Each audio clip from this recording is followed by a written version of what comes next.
हरियाणा और जम्मू कश्मीर विधानसभा चुनाव के नतीजों के अगले दिन समाजवादी पार्टी ने उत्तर प्रदेश की 10 विधानसभा सीटों पर होने वाले उपचुनाव के लिए 6 सीटों पर उम्मीदवारों की घोषणा कर दी है। प्रयागराज की फूलपुर और मिर्जापुर की मझवा सीट गठबंधन सहयोगी कांग्रेस मांग रही थी, लेकिन सपा ने इन दोनों सीटों पर भी अपने प्रत्याशी उतार दिए हैं। साल 2022 के चुनाव में इन दोनों सीटों पर भाजपा प्रत्याशियों ने जीत दर्ज की थी। हरियाणा चुनाव के नतीजों के बाद सपा ने इन सीटों पर भी अपने कैंडिडेट उतारकर गठबंधन सहयोगी कांग्रेस को भी बड़ा संदेश देने की कोशिश की है। सबसे पहले बात करते हैं यूपी की सबसे हॉट सीटों की। कानपुर की सीसामऊ सीट पर सबकी नजरें टिकी हैं।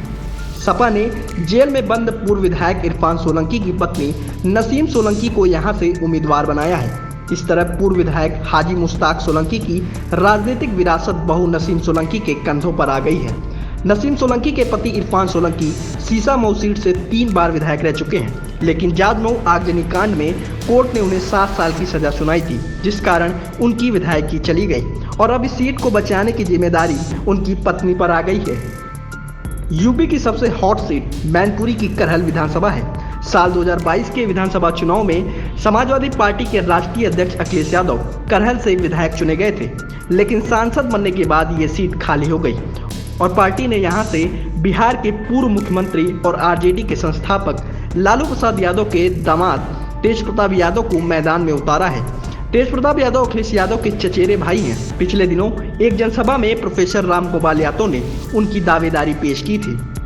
बात करें फैजाबाद की मिल्कीपुर विधानसभा सीट की, तो वह भी काफी खूब चर्चा में है। मिल्कीपुर के विधायक रहे अवधेश प्रसाद फैजाबाद से सांसद चुने जाने के बाद पार्टी ने उनके बेटे अजीत प्रसाद को मैदान में उतारा है। पिछले दिनों ही अजीत के विरुद्ध एक मामले में एफआईआर दर्ज हुई थी और इधर लोकसभा चुनाव के बाद अयोध्या में एक दुष्कर्म प्रकरण को लेकर सपा नेता मोहित खान को जेल भेजने से लेकर बुलडोजर एक्शन तक भयंकर राजनीतिक बौंडर मच रहा है।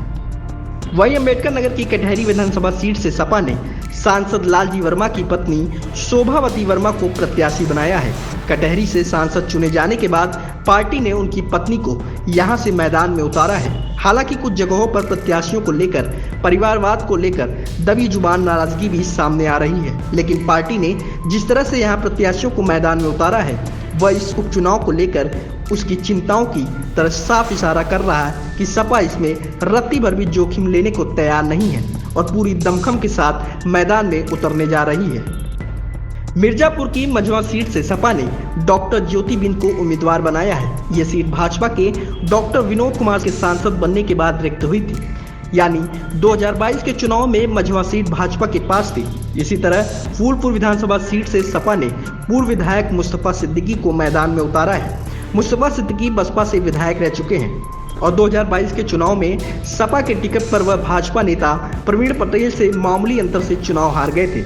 इस तरह फूलपुर सीट भी भाजपा की झोली में चली गई थी और इस बार सपा ने अपना पुराना प्रत्याशी यहां से रिपीट करके चुनावी टक्कर देने की कोशिश की है। हालांकि एक तथ्य ये भी है कि प्रयागराज की फूलपुर और मिर्जापुर की मझवा सीट, इन दोनों सीटों पर कांग्रेस अपने प्रत्याशी उतारना चाह रही थी, लेकिन हरियाणा चुनाव के नतीजों के बाद सपा ने यहां से अपने कैंडिडेट की घोषणा कर दी है।